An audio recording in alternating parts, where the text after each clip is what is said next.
अंबाला में अब नगर निगम का बड़ा एक्शन देखने को मिलने वाला है। इस दौरान निगम की टीम अब लोगों पर कार्रवाई करते हुए एफआईआर भी दर्ज करवा सकती है। जानकारी देते हुए निगम एएमसी ने बताया कि अगर किसी व्यक्ति का पालतू गौवंश को सड़क से टीम उठाती है तो उस पर पहली बार जुर्माना और दूसरी बार एफआईआर दर्ज होगा। अगर कोई व्यक्ति कूड़ा फैलाता दिखाई देगा तो उस पर भी कड़ी कार्रवाई की जाएगी। वहीं पार्कों के सौंदर्यकरण का भी पार्कों का अ, जायजा लिया जाएगा। इसमें कैंपनिंग्स चलाए जाएंगे जिसमें कड़ी से अंबाला को स्वच्छ बनाने के लिए नगर निगम जुट गया है। इसके लिए बड़े निर्देश जारी किए गए हैं। जानकारी देते हुए अंबाला निगम एएमसी दीपक सूरा ने बताया कि 1 सितंबर से शहर में चारे, कबाड़ी, मीट की दुकानों पर कार्रवाई होगा। अगर ये सभी दुकानदार नियमों का उल्लंघन करते दिखाई दिए तो इन सब दुकानदारों को दुकानों को सील किया जाएगा। इन दिनों सबसे ज्यादा दिक्कत आवारा पशुओं को होती है, जिनको हटाने के लिए कार्य किए जा रहे हैं और 31 अगस्त तक शहर को आवारा पशु मुक्त बनाने का प्रयास किया जा रहा। इस दौरान अगर किसी व्यक्ति के पशुओं को पकड़कर गौशाला लेकर जाया जाता है तो उसको छुड़ाने के लिए पहले 5,000, दूसरी बार 11,000 और एफआईआर का प्रावधान किया गया है। इस दौरान पार्कों के लिए ब्यूटिफिकेशन का कार्य किया जाएगा और कूड़े के लिए भी निर्देश दिए गए हैं, जिसमें गीला और सूखा कूड़ा अलग अलग नहीं दिया जाएगा तो कूड़ा नहीं लिया जाएगा। और अगर रेहड़ी वाले आसपास कचरा फैला देंगे तो उस पर कार्रवाई की जाएगी। इस दौरान चालान भी किया जा सकता है। तो ऐसे में अंबाला नगर निगम के लिए क्या कुछ कड़ी कदम उठा रहा है? देखिए, हरियाणा सरकार द्वारा 24 तारीख से माननीय मुख्यमंत्री द्वारा इसका 23 तारीख को इसका शुभारंभ किया गया और इस बार बैठक भी बुलाई गई थी। चीफ सेक्रेटरी सर थे, सीपीएस सीएम थे और हमारे सीएनडीएस थे, उनके द्वारा पूरे हरियाणा के डीएमसीज और सीएमसीज और डिप्टी कमिश्नर्स की ये बैठक बुलाई गई थी कि हरियाणा को कैसे इसको साफ सुथरा किया जाए और जिससे हमारी रैंकिंग में भी सुधार हो और जीरो वेस्ट का टारगेट कैसे इसको अचीव किया जाए। उसके संदर्भ में कुछ सरकार द्वारा कुछ इंस्ट्रक्शन जारी की गई है। उसके तहत हम डेली सुबह 6 बजे से 9 बजे तक हम उसका फील्ड का विजिट करते हैं और सरकार को इसकी रिपोर्ट एक ग्रुप बना हुआ है, उसके माध्यम से हम डेली उसको भेजते हैं। एक परफॉर्मा सरकार के द्वारा दिया गया है। पर वीक का 11 वीक का ये प्लान है। पर वीक क्या क्या काम हमने किया, क्या नहीं किया, उसके विद फोटो बिफोर आफ्टर करके हम उस पर डेली का रिपोर्ट हम सरकार को इसके माध्यम से भेज रहे हैं। इसमें हमने कुछ एरिया में विजिट किया गया तो पाया गया कि जो आवारा पशु जो घूम रहे हैं और उसको सबसे बड़ा उसका कारण है वो चारा कहीं कहीं डाल रहे हैं। इस चारे को हमने रोकने के लिए ये स्टेप उठाया है कि आपके माध्यम से मैं कहना चाहूँगा कि जितनी भी चारे की दुकानें हैं वो गौशालाओं के पास खोलें और वहाँ से अपना करें, नहीं तो 1 तारीख के बाद हम उन सभी दुकानों को शहर से सील कर देंगे।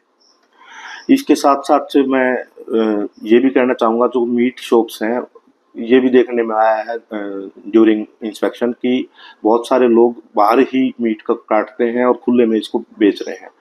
आपके माध्यम से मैं उन्हें गुजारिश करूँगा कि उनको भी ये हिदायतें हम नोटिस के माध्यम से भी देंगे और वैसे भी आपके माध्यम से मैं बताना चाहूँगा कि उनको तुरंत बंद कर दें मीट की दुकानों को। और अगर कोई लाइसेंस है तो वो अंदर अंदर उसमें अपना सिर्फ बेचने के लिए उनके पास लाइसेंस होता है, अंदर बेचें उसको। ओपन में कोई भी हम किसी भी तरह का मीट को या किसी भी तरह का नॉन वेज है उसको भी सरेआम खुले में नहीं काटने देंगे। इस पे भी हम पूर्णतः रोक लगाएंगे। आज इंस्पेक्शन के दौरान ये पाया गया कि बहुत सारे कबाड़ी दुकान की छोटी छोटी हैं और पूरा का पूरा एरिया कवर कर रखा है। ट्रक भर जाए इतना सामान उनका बाहर पड़ा है। सुबह कमिश्नर साहब ने नाना उसकी तरफ हम गए थे तो आज 2 बजे हमने वहाँ टीम लगा दी है। उस पूरे एरिया को हम आज ही खाली करा देंगे।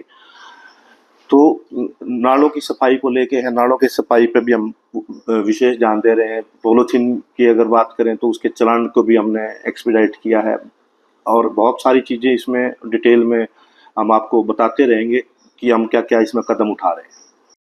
हम इसमें बहुत सारी हमने प्लानिंग की है और अभी और भी कर रहे हैं। पर वार्ड हम ट्रैक्टर ट्रॉली को और एनहांस कर रहे हैं ताकि शहर में कोई भी जीवीबी पॉइंट ना हो और कहीं भी कूड़ा ना डाले। डायरेक्ट डोर टू डोर का भी अगर बात करें सेग्रीगेशन की, मैं आपके माध्यम से भी अनुरोध करना चाहूँगा कि सभी जितने भी हमारे हाउस होल्ड हैं जो भी कूड़ा है अपना गीला सूखा अलग अलग डस्टबिन में दें और हम 1 तारीख के बाद इसमें लोगों का चलान भी करना शुरू कर देंगे और हम उनसे कूड़ा उठाना भी हम उनका बंद कर देंगे अगर वो हमें सेग्रीगेटेड फॉर्म में नहीं देते हैं। तो अगर ओपन में कोई कूड़ा गिराता पाया गया तो हम उस पर नगर निगम अधिनियम के तहत उस पर सख्त से सख्त कार्रवाई हम उसमें करेंगे। हम इस तरह के कुछ पर्टिकुलर पॉइंट हैं जो मार्केट्स के साथ साथ लगते हैं, खास करके कपड़ा मार्केट है और बस स्टैंड के आसपास का एरिया है, रेलवे स्टेशन के आसपास का एरिया है। हम उसको स्पेशल उसको टारगेट करेंगे और हमने नाइट में भी जो कूड़ा फेंक के जाते हैं प्राइवेट लोग, उनको भी हमने पर साइट जो है कि एक बंदे की हमने ड्यूटी लगाई, सीसीटीवी कैमरा हम उसमें लगाने का काम कर रहे हैं। और किसी भी सूरत में किसी को भी शहर में न्यूसेंस फैलाने का अधिकार नहीं है। अगर ऐसा कोई पाया जाता है तो हम उसके खिलाफ सख्त से सख्त कार्रवाई करेंगे।